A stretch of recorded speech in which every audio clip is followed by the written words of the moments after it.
Hello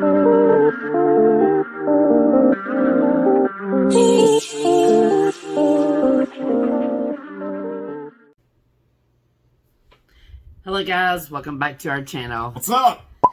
So, today we have a very, I don't know, how would you call it?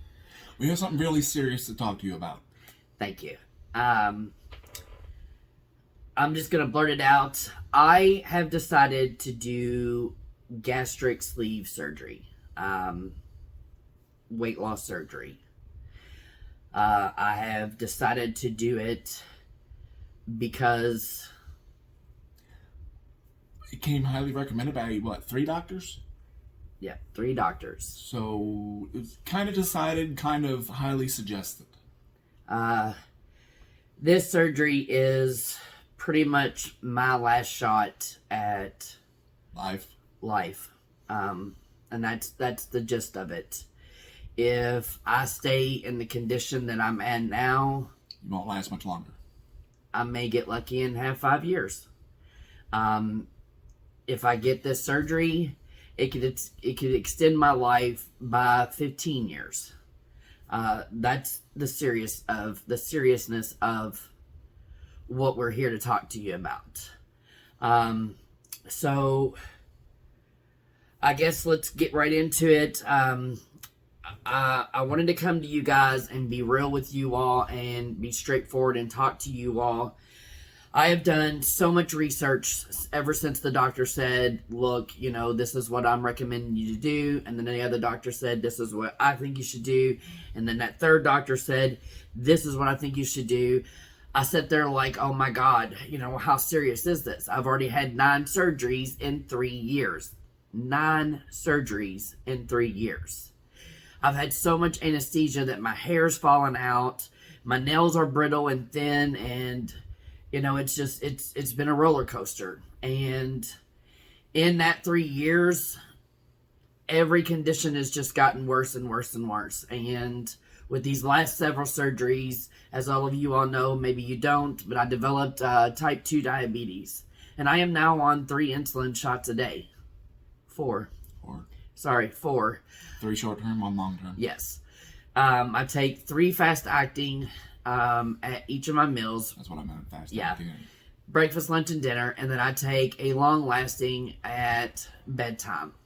And still, even with being on insulin for almost a year now, my blood sugar is still 200 and sometimes higher. You know, and that may just be the normal for me. Which, granted, that's better than 777, which you went into the hospital with, but... Right. When I got treated for DKA, and that was a year ago. And, you know, not only am I on insulin, but I'm on metformin too. Just for the record, 7 was not your lucky number. No, it's not. I take metformin 500 milligrams, 4 pills a day. 2 in the morning and 2 at night. Along with 25 other prescription medicines just for what is wrong with me. 25 pills a day, along with 4 insulin shots. By the way, if y'all don't know what that looks like, take the palm of my hand here and fill it full of drugs. 25. That's what it looks like. And I can pop a picture up. I have no problem with that. And we are hoping that with this surgery, I can lose some of this weight, take some of this strain off of my heart, take some of this strain off of your back, my back and my bowels and my organs, and overall improve the quality of life. You know, a lot of you all don't know, in a year's time, I have gained almost 150 pounds since being on insulin. And it's very tricky when you're on insulin because with diabetes, they want you to you know, follow a certain diet to help you and to keep you from gaining that weight. Well, mine's a little bit tricky because I have diverticulitis and diverticulosis. I've already had 6 inches of my sigmoid colon removed. That's what started all of this, when my bowels ruptured 3 years ago. So with that being said, a lot of what I need to eat for the diabetes, I cannot have for my diverticulitis. If I have another flare-up, and the chances are great, but if I have another flare-up and I have to have surgery again, I will leave the hospital with a colostomy bag. And there is nothing wrong with that. There's not. No. People live like that every single day. And I commend them because they are some hell of people, I tell you, because it scares me. It scares me. I've seen the stories. I've heard the stories. And I already know that that's something that can happen. So I have really been trying to balance it out. And it's so hard. It's so hard when you're in that middle, and what do? You got to weigh out the least of two evils. Right. So we are hoping with this surgery that we can kind of help all of these areas. You know, it's not going to drastically fix it, and I may not ever get off of insulin, and I may not ever be able to get off of, some of the medicines that I'm on for everything else. But if it will help, that is the best thing, if it will help. So everybody that I've looked up on the internet and TikTok and Instagram, and I'm following all these people, and I'm reading about their stories, and I'm looking up about this surgery, and nobody tells you all the bull crap that you have to do before this, because most of these people are paying this out of their pocket. And I know a lot of people are going to come at me and be like, oh, you're taking the easy road out, or why can't you just diet and exercise? Well, when you have other illnesses and you have other disabilities that are keeping you from going to a gym and riding a bike, or, walking on a treadmill or doing cardio, that makes it hard for you to exercise.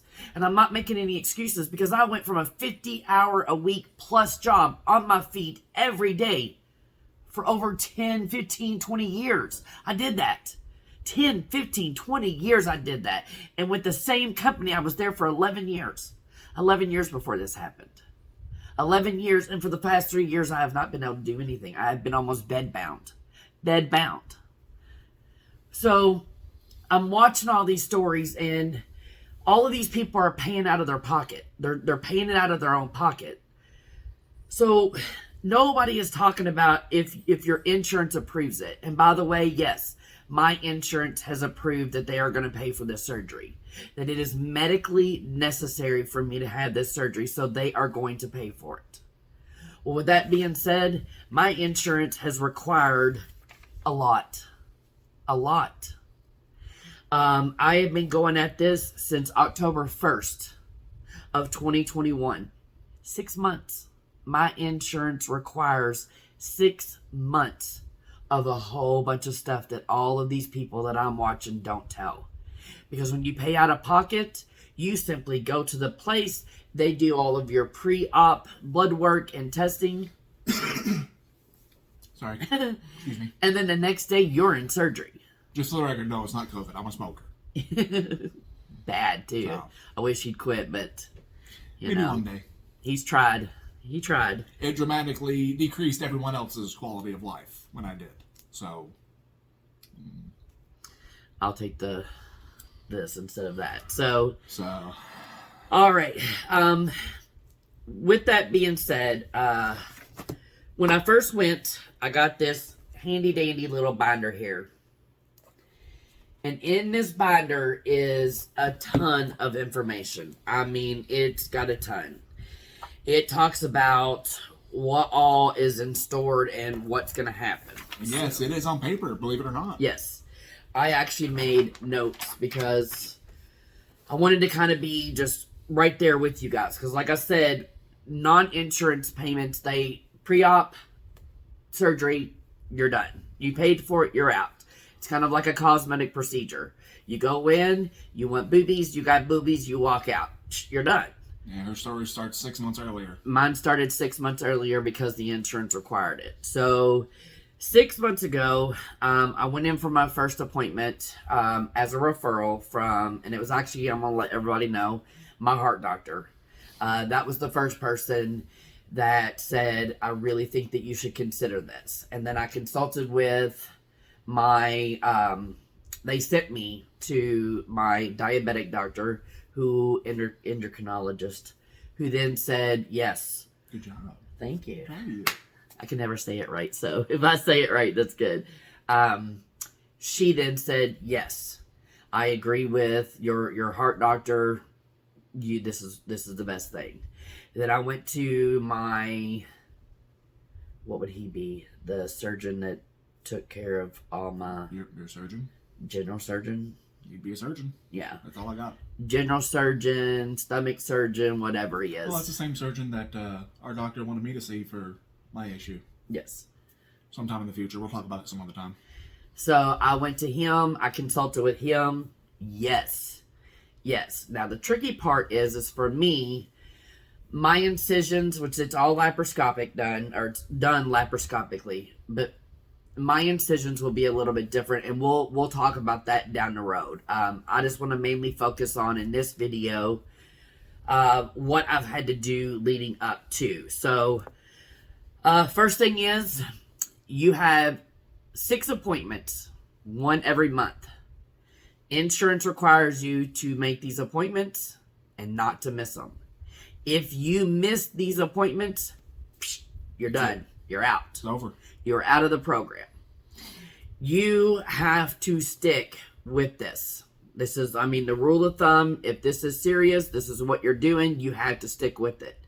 So we made my appointments 6 months. On October 1st on my first appointment, that was the first one I went to. We made the remaining 5 right then and there that day. And I'm telling you, like clockwork, I was there. You do not miss these appointments. You miss them, you're out. Second things, all of the testing that they require you to do prior to this surgery, and it's not just blood work for pre-op. I had to have a medically induced stress test, which, if you're not familiar with that, it's where they shoot radioactive dye, kind of radioactive chemicals into your system, which is almost like... it elevates your heart rate and, gets your heart as if you were on the treadmill running at, say, 10 miles per hour or 5 miles per hour for about 30 minutes as fast as you can. You're profusely sweating. You get that kind of dizziness feeling to you. And then they put you in a machine that's kind of like what I call a small CT scan or a CAT scan or an MRI, but except it's got 3 areas that's on it, and it rotates around. And what it does is it takes images of your heart to make sure that your heart is bumping, or not bumping, but thumping. That your valves are opening, closing like they need to. They monitor your heart rate. So there's one of my clearances. They're making sure that her body can handle the stress of stuff. So hence stress test. Because on my last surgery for my stomach, 2 weeks out, I had a heart attack. So, for everybody that's asking why am I seeing a cardiologist, that's why. She needs to. Matt was at work, and yeah, I called him and I said, I think I'm having a heart attack. I've got to call 911. Matt said, I'm on my way. I was gone. And, the paramedics got there. They said, yes, we really think you should go to the hospital. You've had a heart attack. I got there right as the ambulance pulled up. Yeah. I'm the one that let them in. So, that's why I had to have cardiac clearance. Now, let's look into some of the stuff that the actual bariatrics clinic has you do. Not only do you get the binder, like I said, you immediately have to start logging everything that you eat. And they tell you flat out, they want you eating 3 meals a day. Well, that's a struggle for me. It's always been a struggle for me. I'm not a big breakfast person. I'm more of a brunch, lunch person. I can't do that. And they're not telling you, hey, we need you to eat 3 meals a day because it's healthy. No, they're telling you need to eat 3 meals a day because once you go through this surgery, there's a reason why you need those 3 meals, which we will discuss that later on in our videos as we go. But I had to do a weigh-in. They check your blood pressure. They give you your booklet. I have to start tracking my food log. I have to start tracking what I'm drinking, sodas. that was a hard one for me. On my very first appointment, I was supposed to drink one less soda by the time I got to my next appointment, which I was successful. I cut down, I think, like 2 sodas by my next appointment. So I was pretty happy with that. It was my... Don't stop on me. Yes. My second appointment that she was like, okay, cut out the sodas. They're gone. That sounded funny. My throat flipped or something when I said, Flipped? Yeah, I don't... Okay. It was weird. But by the second appointment, yes, sodas were completely out. So let's look at some of the tests I've had to have. Blood work. I am just shocked at the amount of blood work I've had to have done in the last 6 months. I have went to the hospital and in doctor's offices and had blood work done probably about, 5 times, I think, in 6 months. Almost once a month, I'm having to go and do blood work. And I tell you what, they are checking for everything. Everything. They do a full CBC panel.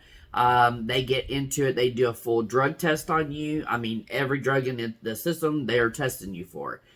Excuse me, they test you for nicotine, because they do ask you if you're a smoker. Nicotine is a drug.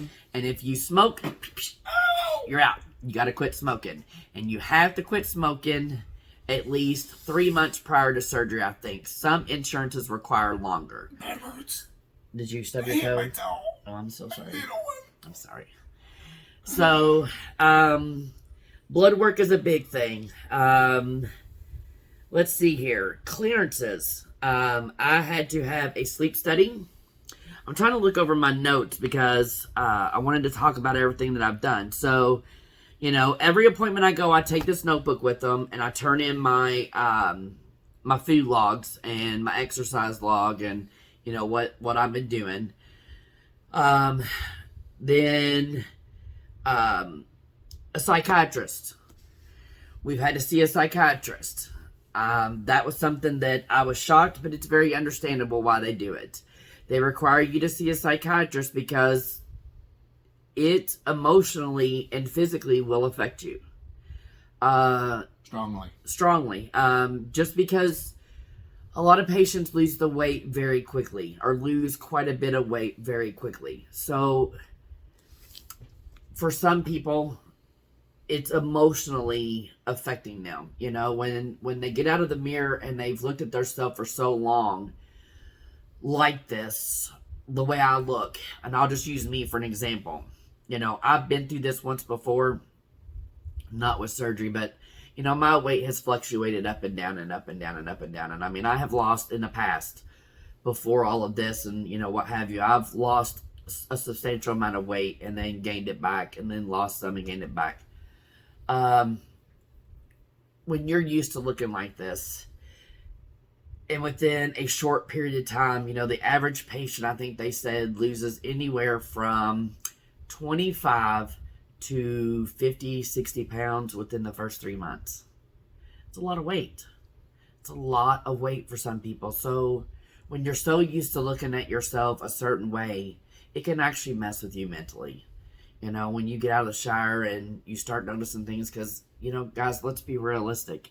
When the weight comes off, where's that skin go? Stuff happens. Stuff happens and your body changes. So, if your boobs were a certain way and now they're not and they're down further or something, that can mess with you. If your stomach was round and out, almost like a beer belly or pregnant, and all of a sudden it's flat and hanging, that will mess with people. It will mess with you psychologically. So you do have to see a psychiatrist, and you have multiple appointments with them. They just want to make sure that you're ready for what you're getting ready to do. You're emotionally ready, physically ready, that you are ready no matter what. And they also let you know that they are there. So if during this time you need to reach out to them or you need to talk to somebody, they're there. So I like that. I had to have a scope done. The actual surgeon does a scope. He goes into your stomach and he tests for what did she call it? It is a bacteria in the stomach, and it starts with an H. It's like HP something, but it's a form of a bacteria that some people have in their stomach. It's nothing life-threatening. If you have it, then what they do is they'll end up giving you an antibiotic. You take that, and you're good. Fortunately, I did not have it, so I was cleared. What does that do? It forms stomach ulcers? Yes. Something like that? Yeah. So I am fortunate enough that I didn't have it. Thank you. Sorry, I'm usually at work when she has these appointments, so I find out stuff along the way as she comes home and tells me. But I'm glad that you said that, because if I'm missing anything or if I'm leaving anything out, pop in with stuff like that, because yes, I need to tell them what that does and, why I had to do it. But they do that because with the sleeve, I have a picture. Okay, with the sleeve, and I'll pop the picture up here. As you can see in the picture, they cut away 80% of your stomach. I'm not doing the bypass where, they pretty much bypass your stomach. I'm not doing that. I'm doing the sleeve where they cut about 80% of your stomach. So they want to make sure that when they get in there that everything is good to go and that your stomach can handle having that done. Let's see here. Which, by the way, after that's done, it's about the size of a banana. Yes. Just throwing that one out there. Yes. And he's exactly right. My stomach will be literally, as you all can see in that picture that I posted, is about the size of a banana. So, next, I had to have a sleep study. That is something that is required by my insurance. And I'm glad that they did, because my sleep apnea, which, yes, I've been diagnosed with sleep apnea, is pretty bad. It's pretty bad. Out of 686 minutes of recording me, 644 of those minutes, I stopped breathing every minute. And some of those were up to 30 seconds. So every minute I stopped breathing. And out of 60 seconds, which makes a minute, half of that time I wasn't breathing. Just for the record, you know what that does to your quality of sleep? You know what happens when you don't sleep? You tend to lose your marbles. Yes. And Matt can vouch for that. I don't sleep. Just lost the marbles. I haven't lost my marbles yet, but I don't sleep. I'm up until 3, 4 in the morning. I'm up usually when he gets up and heads out, to go to work. So with that being said, when he leaves, I may doze off and on, but you can literally ask him. She's like that all day. Yes, and I'm so exhausted. So tired, so fatigued, just drugged down. I'm tired. Hard. All the time. And a lot of it has to do with what's also going on with me, the physical part, but I'm exhausted. And the one day, and I told him, I still have that feeling of being hit with the truck, but when I did my sleep study at the hospital and they had me hooked up to the machine, I didn't sleep. I didn't sleep any different than what I would have here, but what sleep I got there was the first day in a very long time that I was actually awake all day, and didn't feel so exhausted. Now, I still felt what I normally feel, which is that I've been hit by a truck with what I've got going on with me medically, but I was awake, and I was happy for that. He came home from work, and I was like, oh my God. And he's like, hold up, wait a minute. What's good? I'm like, I've been awake all day. I just talk. So, I do. You feel that much better after sleeping in a hospital. Right. Imagine what I'm going to do. That machine. Yes. You'd be doing so much better here, especially if you start doing it on a regular basis. Yes. Which I have they have ordered me a Bipap machine, but because of the lawsuit with CPAP and Bipap machines, they're on back order. So the insurance is getting processed now. Once they get it processed, they said it would take about 30 days before I would get one. So they do have one ordered for me. I am going to be put on a Bipap, so yes, I will be one of those. What's the difference between Bipap and CPAP? I don't know. For some reason, when you said that, it just sounded weird to me. I'm missing something. I forgot what he said. Something about one is a constant flow of air and one is a forced flow of air. So the CPAP is just a constant flow of air, not oxygen, air. Okay. The BiPAP machine senses when I stop breathing, and it forces air to open me back up and make me start breathing. Okay. Is the way they kind of explained it to me. Okay. So there's that. Let's see here. I'm trying to see. I talked about the sleep study. Oh my Lord. Anterior artery. What is that called? Anterior artery. I want to say dissection, but I don't think that's right. Oxygen test. Oh, you're I don't know what you're talking about. Blood gas. Blood gas test. There Okay. you go. Arterial blood gas test. Arterial blood gas test. Thank you. That is a test that you have to do too. And they take blood right here in your wrist directly from your artery. And it is one of the most painfulest tests I've ever had done. Which arteries are a lot deeper than just your regular veins that they stick to draw blood from, usually. And where they take it, it runs by one of your main nerves. And it is very hard for them to put the needle into your artery without hitting up against that nerve. And that nerve, you'll be shocked, controls a lot. So as they hit it, you get the most excruciating pain that runs from your wrist all the way up into your face, and it just feels like it just radiates down through your entire body. I've had 2 of those done. I've had one of those done at a hospital in another state, and that one wasn't so bad. The person that did it was very well trained, and they also numbed the area prior, so that helps out quite a bit. The hospital that I had here, where we live, that is going to be doing the surgery, does not numb. And it's not as good of a person that drew it from the other hospital out of state. So that one was very painful, but that is one of the tests that you have to have done. Like I've said for years, nerves are funny things. Yes. In the meantime, they also want you, as I'm talking about that, look over this and see if there's anything that I've kind of missed out on or not talked about. Can you read all that?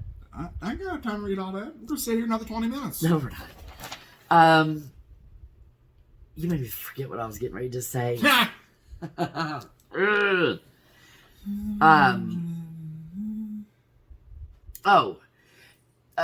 thing that they want you to focus on is no beverage drinking 30 minutes before a meal and 30 minutes after. Guess where she was for my birthday? At a doctor's appointment. At a doctor's appointment. Right there. I see it. On his birthday. And then chewing your food. That is something I get asked every appointment. How are you doing on your drinking 30 minutes and 30 minutes after? And how are you doing with chewing your food? Food chewing is a very important thing. Chewed food? Chewed food. I like that. That's nice. They want you almost chewing your food into a liquid form. Seriously, they do, because they don't want anything. You got to think, if your stomach is the size of a banana and it's just went through surgery and it's got staples in there, which the staples will remain in there, but you've got staples in your stomach. So it's all sensitive and it's all new. And let's face it, people, how often do you stick a bite of food in there and chomp, chomp, chomp, swallow? You swallow it. Everybody does it. We know it. Nobody chews 30 or 40 times. I'm really bad about it. I inhale my food. I'm down to like 10 minutes flat. Yes. Well, somebody that's just had that kind of surgery Can't do that. can't do that. A bite like that and swallowing it is like a brick hitting a... I don't know how it Your just... shin. Like, yeah, I mean, just... It's going to hit it, and then guess what's going to happen? Reverse reaction, you're going to... Bloop. And that's something that they don't want you doing. So... I she had a COVID test, too. Yeah, COVID COVID tests. test I have had in 6 months, I have had 4 COVID tests. Because every time I go into the hospital for any kind of procedure or any kind of major test, I have to have a COVID test. And some of them like to stick that Q-tip all the way to your brain. My Lord. Yes, I've had 2 of those 4 tests. I had the same lady, and I thought she about killed me. I mean, she didn't, but it felt so bad. But I think that was it. So, oh, my pulmonary doctor. Yeah. So why can't you just put this in like an order, like 1, 2, 3, I don't 4, know. 5? What is wrong with you? Who takes so notes like that? so that is clearance from crazy people. Heart doctor, endocrinologist, pulmonary. Don't ask me. Pulmonologist. There you go. Pulmonologist, cardiologist, surgeon. 5 clearances. 5 clearances for this surgery. All right. And the reason that we are telling you this is because I just went to my final and my 6-month appointment yesterday. And now the office personnel for my clinic is going to get all of my paperwork together and submit it into the office for insurance to do the final approval and say it to go. We're almost there. We've got everything that they have required. We've done everything that they have asked.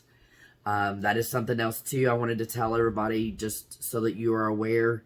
When you start this procedure, your goal is to lose weight. And with what they have you do, I had to also do a nutritional class. We had to go to it was like an all-day class. We were there from about 7 o'clock in the morning to about 3 in the afternoon. And we went through a lot of stuff that's in this binder, what's to come, what we're going to be eating, what we're going to be looking forward to, which those are coming in future videos, which will be smaller than this one. I'm sorry that this one is so long. It's a long one. But I do just want to tell everybody, prepare yourself, because if it is medically necessary, you're not going to be able to just hop in there and, get your blood work done, have surgery, and hop out. It's not like that. And unless you're paying for it. I will tell you this. They have made it very clear that one insurance company, I can't say the name, but there's one insurance company Can you say what it starts with? No. Oh. Yeah, we don't want to get sued or something. Yes.